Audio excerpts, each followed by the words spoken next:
Hello दोस्तों। कैसे हैं आप सभी लोग। उम्मीद है सभी स्वस्थ होंगे, मस्त होंगे, जबरदस्त होंगे। तो जैसा कि आप जानते हो, आपके लिए यहाँ पर यूजीसी नेट और एमपी सेट के लिए यूनिट 10 के लिए क्लासेस चलाई जा रही हैं। क्या यूनिट 10 के लिए आपके लिए क्लासेस चलाई जा रही हैं? इसमें आज का जो टॉपिक है आपका हाइपोथेसिस इन हिस्टोरिकल रिसर्च, मतलब कि इतिहास में परिकल्पना क्या होती है, हाइपोथेसिस क्या होती है। यदि आप बात करते हैं रिसर्च की, शुरुआत रिसर्च से ही करते हैं कि रिसर्च में हाइपोथेसिस क्या होती है। यदि आपने पढ़ा होगा रिसर्च में हाइपोथेसिस, तो आपको पता होना चाहिए वहां पर कि जब भी आपके सामने कोई शोध समस्या होती है, क्या होती है? शोध समस्या होती है, कोई शोध प्रश्न आपके सामने होता है या आप किसी विषय पर शोध करना चाहते हैं, तो आप पहले समस्या निकालते हैं, किसी विषय पर समस्या निकालते हैं कि आपका विषय क्या है शोध का, उस शोध को बनाते हैं। फिर आप क्या प्रमाणित करने वाते हो, क्या प्रमाणित करने वाले हैं उसको एक अनुमानित करते हैं। तो परिकल्पना क्या होती है? एक अनुमानित आपका एक टारगेट होती है या पूर्व कल्पित टारगेट होती है। जैसे मैंने बोला कि मुझे रिसर्च करना है कि 1857 की क्रांति केवल अंग्रेजों के क्या बोलते हैं, मैंने एक विषय रखा क्या शोध का कि 1857 की क्रांति के बारे में मुझे खोजना है और इसमें बताना है कि यह केवल सैनिक विद्रोह नहीं था, आर्थिक और सामाजिक परिणामों का विषय था। मैंने एक हाइपोथेसिस क्या बना ली, भैया आर्थिक और सामाजिक परिणामों से भी कुछ हुआ होगा जिसकी वजह से 1857 की क्रांति हुई। अब मैं शोध करूंगा, शोध का बिंदु मेरा किस पे केंद्रित रहेगा?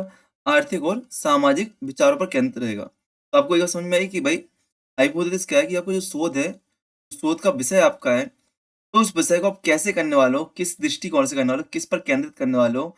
एक पूर्व कल्पित आपका टारगेट है। कई लोग एक गलतफहमी में रहते हैं कि आपकी हाइपोथेसिस सिद्धांत होती है।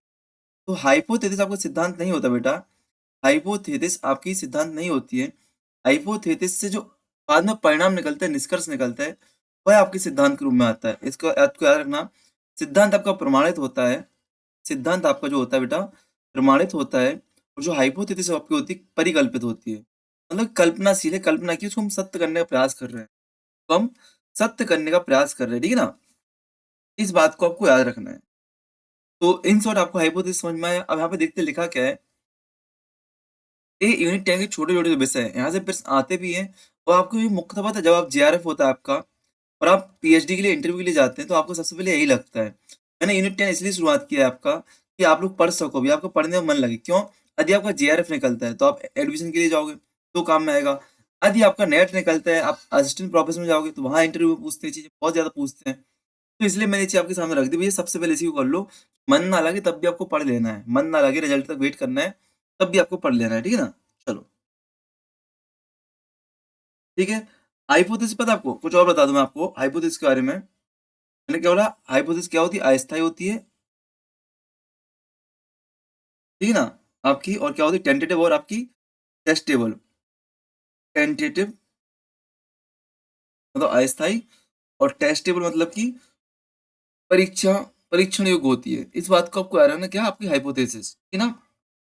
की बात करूं तो आपकी अस्थायी टेंटेटिव होती है, लॉजिकल भी हो सकती है, आपकी टेस्टेबल पे स्पष्ट, क्लियर इत्यादि इत्यादि हो सकती है, ठीक है ना। जैसे हम बात करें, यहाँ पे लिखा है, देखो लिखा है कि शोध प्रक्रिया में कोई पूर्व कल्पित धारणा या अनुमान है। हाइपोथेसिस क्या है? शोध प्रक्रिया में कोई पूर्व कल्पित धारणा या अनुमान है जो तथ्यों की खोज और परीक्षण से पहले संभावित समाधान के रूप में प्रस्तुत की जाती है। भाई हम तथ्यों की खोज करें तो हमें ऐसा समाधान निकलेगा, हमने पहले सोच लिया है, ठीक है। मतलब क्या, हम किस लक्ष्य तक जाने वाले हैं, हमें क्या परिणाम मिलने वाला है, क्या फल मिलने वाला है, उस फल को मैंने मन में बना के रखा है, ऐसा फल मुझे मिलने वाला है। एक प्रकार की अस्थायी धारणा होती है जो कि शोधकर्ता अध्यापन द्वारा सिद्ध या सिद्ध कर सकता है। इतिहास में इसका संबंध क्या है? तो इतिहास में प्रकल्पना का महत्व क्या है, संबंध क्या है? अनुसंधान प्रविधि है, रिसर्च मेथोडोलॉजी से। यह शोध की प्रारंभिक अवस्था को बताती है। जब शोधकर्ता किसी ऐतिहासिक समस्या का संभव कारण या उत्तर सोचता है, तो आपको मिल जाता है भाई हमें ऐसे आगे बढ़ना है, हमें ऐसे आगे बढ़ना है, ठीक है ना। ये क्या करता है? यदि बात करूं, शोध को दिशा देता है, किस दिशा में जाना, डायरेक्शन देता है, ठीक है ना। स्रोत संग्रह को क्या होता है? व्यवस्थित बनाता है। भैया आपके पास जब हाइपोथेसिस है, अगर एक टारगेट है, उस टारगेट तक जाना है, तो हम फालतू चीजें क्यों खोजेंगे? जैसे मैंने बोला कि 1857 में अवध क्षेत्र का विद्रोह है, अवध क्षेत्र की भूमिका। तो मैंने भाई अवध क्षेत्र की भूमिका देख लो, अवध क्षेत्र हमारा क्या हो गया, लो टारगेट हो गया। तो ना मुझे मालवा पे भागना है, ना मुझे राजस्थान भागना है, ना जम्मू कश्मीर भागना, कहीं नहीं भागना है। अवध क्षेत्र में भटकते रहेंगे। और साथ साथ क्या होता है भाई, अब आपकी हाइपोथेसिस बन चुकी है ना, तो आपको अनावश्यक सामग्रियों से बचाएगा। क्या? अनावश्यक सामग्रियों से बचाएगा। मैं बोल रहा हूँ इन पॉइंट्स को थोड़ा लिख लेना अपने हिसाब से। सामग्रियों को बचाएगा। ठीक है? इसलिए मैंने आज आपको पीपीटी फिर से शेयर कर दी है कि आप इसको प्रिंट आउट निकलवा लो। सेम पीपीटी शेयर की, एक पेज पे 2 है आपके लिए, साइड का आपके में भी खाली रहेगा, इसमें आप लिख सकते हैं आसानी से। ठीक है ना? चलो। इतिहास में परिकल्पना के चरण क्या होते हैं? तो देखो क्या चरण है नंबर 1, ऐतिहासिक समस्या की पहचान, ऐसे रूप का निर्धारण होता है। पहले क्या शोधकर्ता क्या करता है? समस्या का आइडेंटिफिकेशन करता है, फिर उसे विषय या घटना पर शोध करनी होती है। उदाहरण के लिए क्या रखा है यहाँ पे? एग्जाम्पल के लिए रखा है, मौर्य साम्राज्य के पतन के क्या कारण थे? विषय क्या आपका?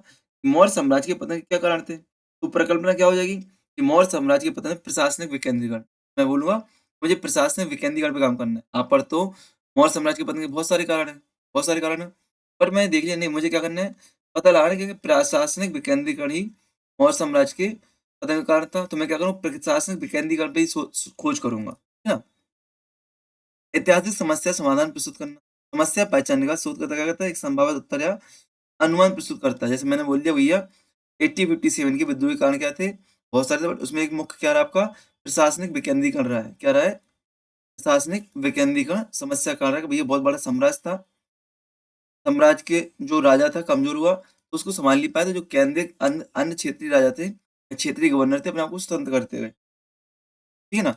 तो उसी हम क्या संभावित उत्तर अनुमान लगाएंगे हम लोग। तो यह उत्तर वास्तविक नहीं बोलेगा ना, यह उत्तर क्या वास्तविक नहीं होता, एक परिकल्पना होती है, एजम्पशन होता है, जिसे आगे जांचा जाता है, सिद्धांत निकाला जाता है। प्राक्कलन की पुष्टि की रूपरेखा तैयार करना, जब शोधकर्ता योजना बनाता है कि वह अपनी परिकल्पना को कैसे जांचेगा, कौन से स्रोत अभिलेख साहित्यिक प्रमाण का उपयोग करेगा, रूपरेखा बनाता है। ठीक है? प्राक्कलन की आगे collection and evolution of data through observation, परीक्षण द्वारा तत्वों संकलन मूल्यांकन पे चर्चा करता है। ठीक है?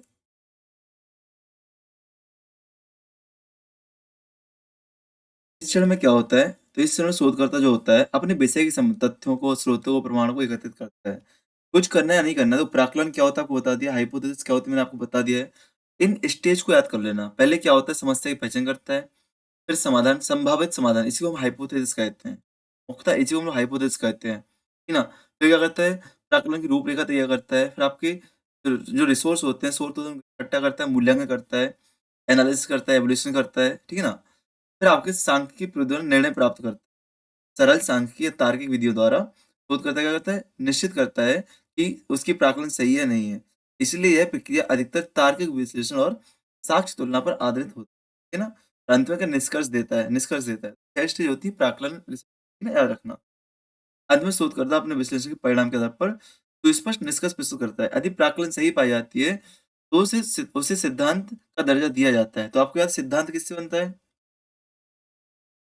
सिद्धांत किससे बनता है? प्राक्कलन से। अच्छा, यहाँ पे आप 2 शब्द आपको याद आ रहे होंगे, रिसर्च में 2 शब्द पढ़ते हो। कौन-कौन से 2 शब्द हैं?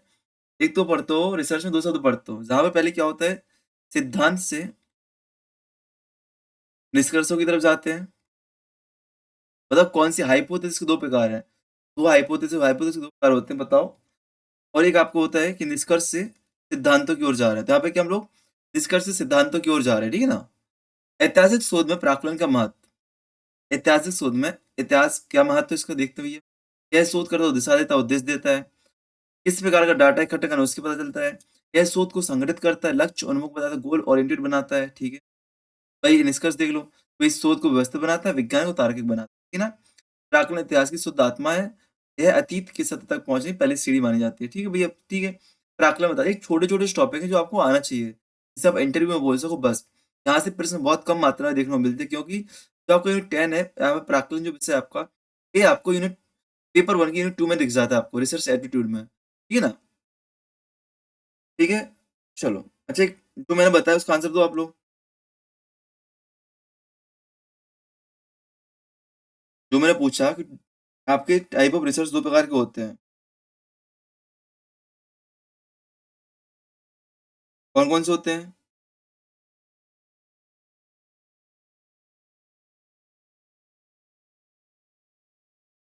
मैंने बताया, एक तो वो होता है, सिद्धांत से निष्कर्षों की ओर जाता है। सिद्धांत से निष्कर्षों की ओर जाता है। तो एक आपका निष्कर्ष से सिद्धांतों की तरफ जाता है। बताओ कौन-कौन से होते हैं?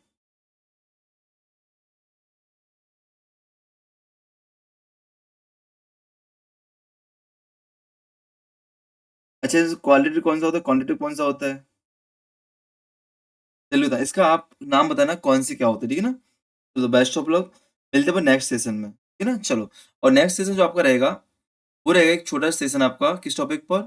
कहाँ गया? प्रस्तावित शोध का क्षेत्र, स्रोत और आंकड़े। अब इसमें हम क्या स्रोत देख, प्राइमरी सोर्स कौन से होते हैं, सेकेंडरी सोर्स कौन से होते हैं, ठीक है ना? या इसी में कर दो, नहीं इसमें नहीं करना, छोटी 10 मिनट की वीडियो रहेगी, छोटी वीडियो रहेगी। नेक्स्ट वीडियो में हम लोग मिलते हैं, ठीक है ना? बेस्ट ऑफ लक, जय हिंद, जय Bharat. Like comment share subscribe कर दें, क्या? लाइक कमेंट शेयर सब्सक्राइब कर दें। अब इसका टाइम फिक्स कर दिया मैंने, डेली आपको ये वीडियो शाम को, डेली आपको ये वीडियो शाम को 7 बजे मिलेगी। डेली टाइम फिक्स कर दिया, डेली आपको 7 बजे एक वीडियो मिलेगी, ठीक है ना? यदि 2 मिलने होगी तो 7:10 पे दूसरी मिल जाएगी, 7:20 पे दूसरी मिल जाएगी, मतलब 7 से 8 के बीच में आपको आपके यूनिट 10 की नेट की जो आने वाली क्लासेस होंगी, जून वाले एग्जाम के लिए, आने वाले एग्जाम के लिए, इसी में आपको मिलेंगी, इसी में आपको मिलेंगी, ठीक है ना? चलो, तो बेस्ट ऑफ लक, जय हिंद, जय भारत।